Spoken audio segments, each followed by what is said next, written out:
창세기 1장 1절에서 5절 말씀입니다. 다 같이 한 목소리로 읽겠습니다. 태초에 하나님이 천지를 창조하셨느니라. 땅이 혼돈하고 공허하며 흑암이 깊은 위에 있고 하나님은 영의 수면 위에 운행하시니라. 하나님이 이르시되 빛이 있으라 하시니 빛이 있었고 빛이 하나님이 보시기에 좋았더라. 하나님이 빛과 어둠을 나누사 하나님이 빛을 낮이라 부르시고 어둠을 밤이라 부르시니라. 저녁이 되고 아침이 되니 이는 첫째 날이니라. 아멘.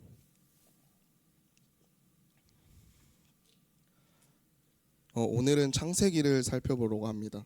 창세기는 구약의 첫 번째 책으로 성경 전체의 서론 역할을 합니다.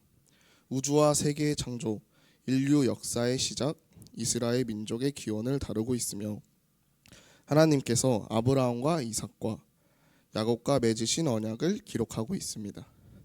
창세기는 창조, 인류의 타락과 죽음, 그리고 아브라함의 후손을 통한 구원의 약속을 알게 하려는 목적으로 기록되었습니다. 창세기는 창세기의 저자는 모세이며 기록 시기는 기원전 1446년에서 1306년경으로 추정됩니다. 주요 주제는 인류의 태고의 역사와 이스라엘의 족장 시대의 역사입니다. 창세기라는 단어의 뜻은 세계 창조에 관한 책이라고 할 수 있습니다. 하지만 창세기는 세계 창조를 과학적으로 증명하는 책이 아닙니다. 창세기는 언약 백성인 이스라엘이 어떻게 창조되었는지에 대한 신앙 고백입니다. 성경의 처음 말씀은 우리 모두가 알고 있듯이 태초에 하나님이 천지를 창조하셨습니다. 창세기 1장 1절의 태초는 말 그대로 시간의 시작을 의미합니다. 그리고 나서 하나님께서는 천지라는 공간을 만드셨습니다. 즉 시간과 공간을 맨 처음 만드시고 그 후에 만물을 창조하신 것입니다. 많은 사람들이 하나님이 첫 번째 창조를 빛이라고 생각하지만 사실 빛보다 먼저 시간을 창조하신 것입니다. 시간을 만드신 것은 살아있는 세계에는 시작과 끝이 존재한다는 것을 의미합니다. 시작과 끝이 없는 존재는 단 하나도 없습니다. 피조물은 시간과 공간이라는 한계 안에서 살아갈 수밖에 없습니다. 즉 시간과 공간은 피조 세계에만 적용되는 것입니다. 이것은 창조주이신 하나님과 피조물을 구별짓는 중요한 요소입니다. 피조물은 하나님이 허락하신 섭리 안에서 살아가지만 오직 창조주만이 시간과 공간을 초월하여 존재합니다. 결국 창세기 1장 1절은 하나님의 하나님 되심을 알리는 선언인 것입니다. 그런데 그리고 나서 창세기는 바로 창조에 대한 이야기를 하는 것이 아니라 하나님께서 본격적인 창조를 시작하기 전 세상의 상태가 흑암과 공허의 상태였다고 설명합니다. 창세기 1장 2절의 말씀입니다. 땅이 혼돈하고 공허하며 흑암이 깊은 위에 있고 하나님의 영은 수면 위에 운행하시니라. 어떤 사람은 이 말씀 때문에 하나님이 만드신 세상이 처음부터 불완전했던 거 아니냐고 의문을 제기합니다. 또는 처음부터 창조의 재료가 따로 있었던 것이 아니냐고 묻기도 합니다. 그러나 그렇지 않습니다. 이것은 재료가 아닌 상태를 나타내는 말이기 때문입니다. 하나님은 무에서 유를 창조하셨습니다. 그 공간 안을 어떤 상태로 만드실지를 말씀한 것입니다. 혼돈한다는 것은 질서를 강조하기 위함입니다. 하나님께서 창조 사역을 통해 이 세상을 질서 있게 만드시겠다는 뜻입니다. 공허는 하나님이 만드신 공간을 충분하게 채우시겠다는 의미입니다. 즉 하나님이 만드실 땅의 궁극적인 상태를 표현한 것입니다. 또한 흑암은 하나님께서 창조를 통해 세상에 빛을 주실 것이라는 의미인 것입니다. 그래서 창조 이야기의 첫째 날에 빛을 창조하셨다는 말씀이 나오는 것입니다. 창세기 1장 3절에서 5절 말씀입니다. 하나님이 이르시되 빛이 있으라 하시니 빛이 있었고 빛이 하나님이 보시기에 좋았더라. 하나님이 빛과 어둠을 나누사 하나님이 빛을 낮이라 부르시고 어둠을 밤이라 부르시니라. 저녁이 되고 아침이 되니 이는 첫째 날이니라. 이 말씀을 이해하기 위해서는 성경의 여러 본문을 함께 묵상할 필요가 있습니다. 첫 번째는 출애굽기 15장입니다. 출애굽기 15장은 이스라엘 백성이 하나님의 놀라운 능력으로 홍해를 건너고 뒤쫓아오던 이집트 군대가 모두 물에 빠져 죽은 후에 모세와 백성이 구원을 얻고 하나님 앞에 찬양을 드린 내용을 담고 있습니다. 그런데 홍해를 건넌 사건을 단순히 하나님께서 초자연적인 능력으로 개입하셔서 그분의 백성을 이집트에서 건져내시고 이집트의 군인들을 바다에 수상시켰다는 관점으로만 이해해서는 안 됩니다. 창조 기사처럼 이스라엘 백성들은 물결이 매우 심하고 깊은 바다에서부터 건져내어 약속의 땅으로 부르시고 하나님을 모르는 자들과 하나님께 상관하지 않는 자들을 바다의 깊음과 흑암과 고공함 속에 내버려 두셨다고 대조할 수 있겠습니다. 이것은 물론 하나님께서 도움을 주시기도 하고 벌을 주신다는 내용보다 하나님만이 흑암과 공허와 혼돈 속에서 인간을 위한 복과 유익과 기쁨을 만들어 주시는 분이시며 하나님 없이는 결코 혼돈과 흑암에서 벗어날 수 없음을 분명히 대조하는 것이 이 찬양의 중요한 성격입니다. 또한 신명기 32장의 말씀과도 연결해서 생각할 수 있습니다.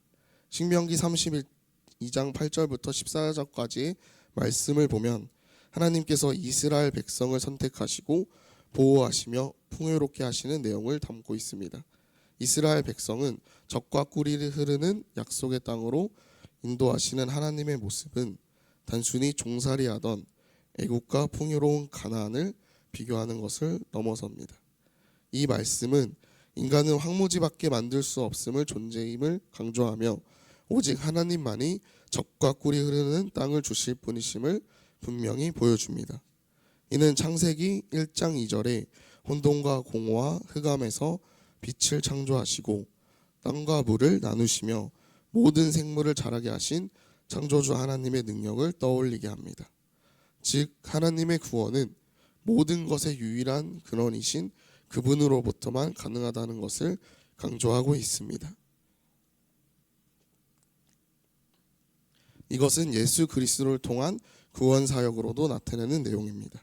이사야의 선지자의 예언을 인용하여 예수 그리스도의 오심을 묘사하고 있는 마태복음 4장 15절과 16절을 보면 스불론 땅과 납달리 땅과 요단강 저편 해변길과 이방의 갈릴리여 흑암에 앉은 백성이 큰 빛을 보았고 사망의 땅과 그들에 앉은 자들에게 빛이 비추었도다 라고 하였습니다. 예수 그리스도가 흑암에 앉은 백성에게 큰 빛으로 오셨음을 선포하는 것입니다. 이 말씀 또한 창세기의 창조 사역을 연상시킵니다. 사망과 흑암과 절망과 공포 속에 있는 우리에게 빛이 비추는 것으로 마치 창조 때와 같이 비추는 것입니다. 고린도후서 4장 6절의 말씀도 마찬가지입니다. 고린도후서 4장 6절은 어두운 데서 빛이 비추리라 하시던 그 하나님께서 예수 그리스도의 얼굴에 있는 하나님의 영광을 아는 빛을 우리 마음에 비추셨느니라고 전합니다. 구원이란 하나님께서 우리 안에 그리스도 아는 새로운 마음을 창조하시는 것이란 말입니다. 그리스도의 얼굴에 있는 하나님의 영광을 아는 빛을 우리 마음에 비추는 것입니다. 구원이란 하나님께서 예수 그리스도를 보내신 것과 예수 그리스도를 말미암아 구원은 하나님의 은혜이며 사랑이며 한없는 은혜로운 개입입니다. 또한 창세부터 끝날 때까지 하나님의 섭리 안에 있습니다.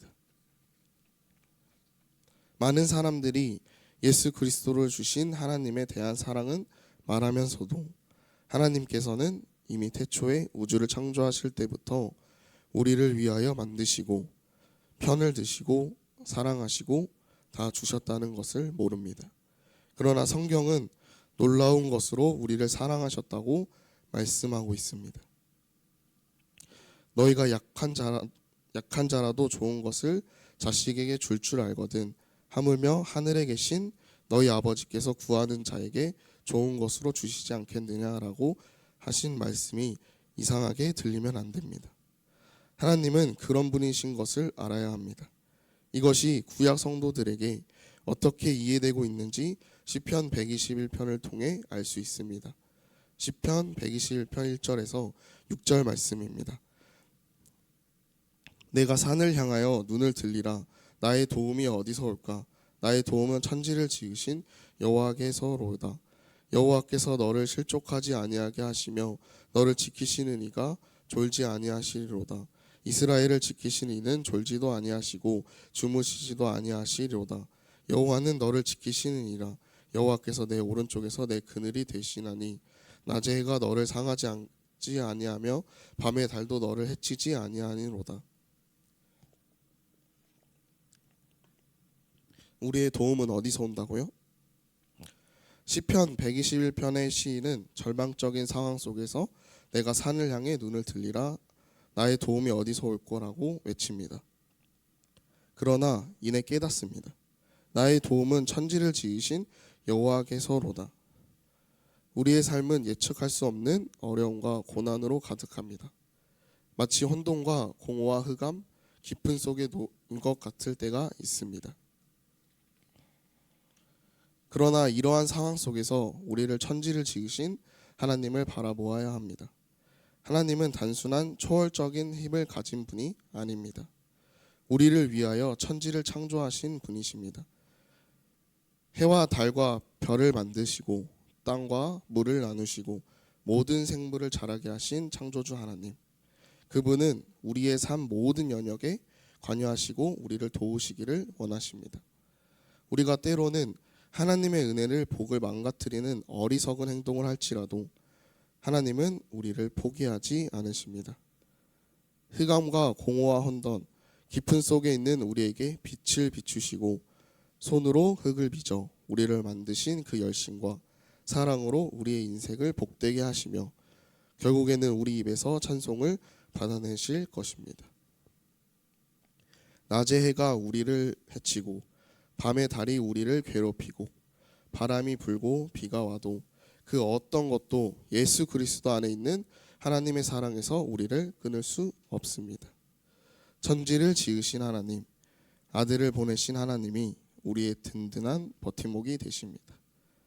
우리는 하나님의 자녀입니다. 하나님은 우리의 아버지가 되시며 우리는 그분의 사랑받는 자녀입니다. 우리는 스스로를 책임질 수 없지만 하나님께서는 우리를 책임지십니다. 이것이 우리의 믿는 바 자랑과 소망입니다. 그러므로 이 말씀을 묵상하며 오늘을 사는 우리가 되기를 소망합니다. 기도하겠습니다.